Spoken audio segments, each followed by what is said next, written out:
We all want to know how you met. J.O. Okay. I thought everybody knew.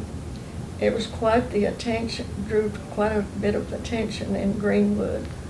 Greenwood was a very small community, a little bit run down looking, had a nice school system, and there were I was trying to finish and get my degree so I could continue to teach.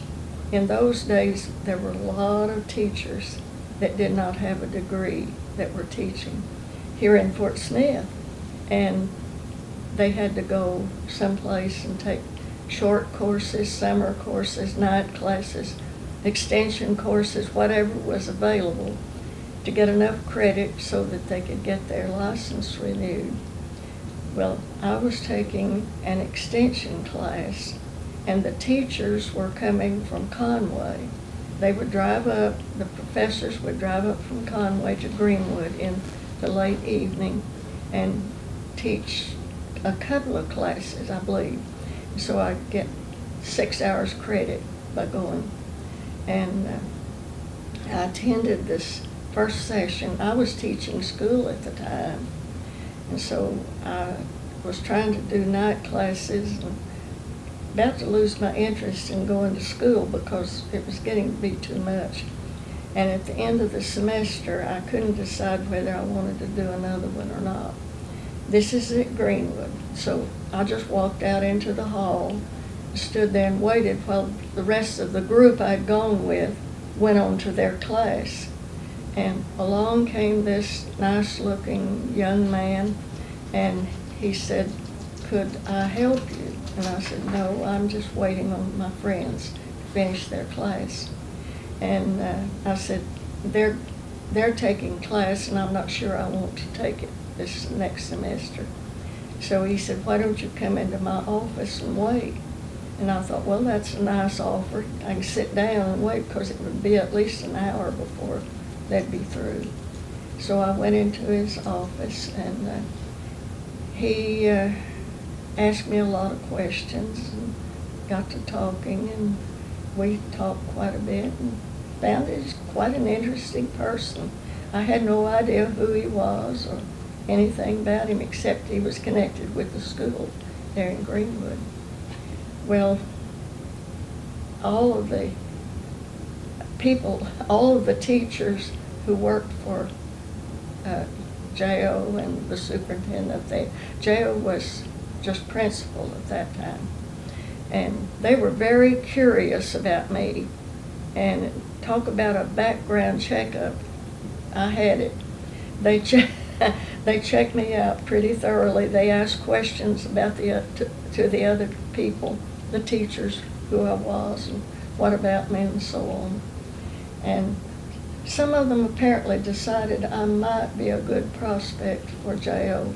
He was in his late 30s and had not married, and I think the ladies were all interested in getting him married or else finding out if he wanted to get married. So I must have passed their inspection, I don't know. But he, after some time, he met me again, and he offered to take me home after the class. I went on with the second semester. I did make that decision. I was a day late in starting, but I caught up. So that's kind of the way I met him and the way it started.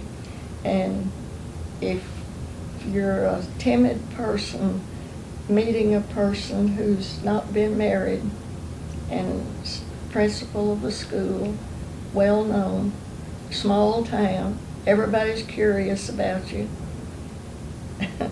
that's the way to go. First time he took me to Greenwood was to a school play. And that was interesting in itself because I was going to be in the high school where all the students were. Of course, they were curious too. I'm sure the whole town was buzzing.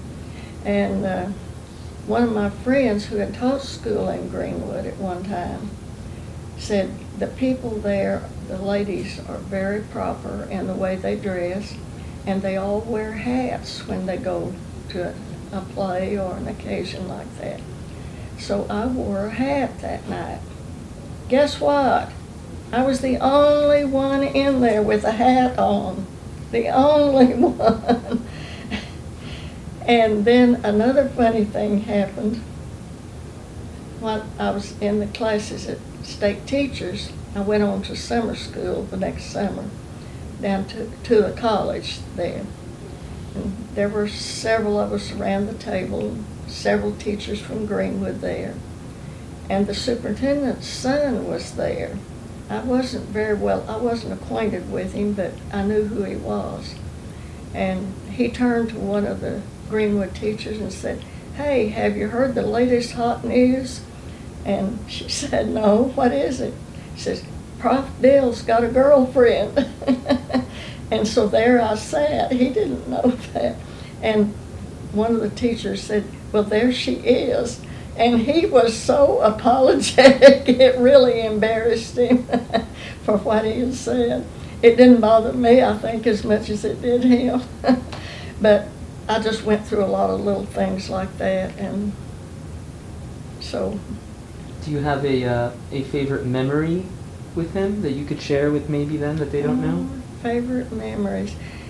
He worked so hard. He became superintendent when Johnny was 2 years old. And we finally moved and bought a little house of our own. We'd moved in rent houses that some of them didn't even have indoor bathrooms. So there was not much building going on at that time in Greenwood. Now you could find a house anywhere, you know, a nice house. But then we couldn't. He worked so hard, we didn't really get to do very much. We didn't take many trips or do things like that. And he was, I guess, what you would call a workaholic. His favorite sport or recreation was going to the farm and feeding cows and building fences and things like that. But we did take one nice trip one summer to Galveston. The boys, they were grade school age, I guess, at that time. I'll have to ask Johnny to find out. He probably remembers. And it was a beautiful day down on the beach at Galveston. As I said, we hardly ever went anywhere, so we were really enjoying it. And I kept looking up at the sun, and it was hazy. And I thought, you know, this is nice. We won't blister. If the sun comes out, I was afraid we'd all get sunburned. Well, we did blister. I mean, we had big blisters that came out on us. Big white blisters that could fill with water if you got in the bathtub, you know. And we were so sick that night, we couldn't go home. We were going to drive home, and so Joe got a motel room, and we all just turned the air conditioner on and suffered. Everyone was burned. The boys, I was burned, and I still have brown spots on my arms where those blisters were. I'm sure that was the cause of it. They didn't come immediately, but after years they did. They show up. I've heard they do, and that's what happened. But don't believe it that if the sun's not shining right on you, you won't blister. If it's hazy, someone told me later it might be worse on a hazy day. So that was one experience. So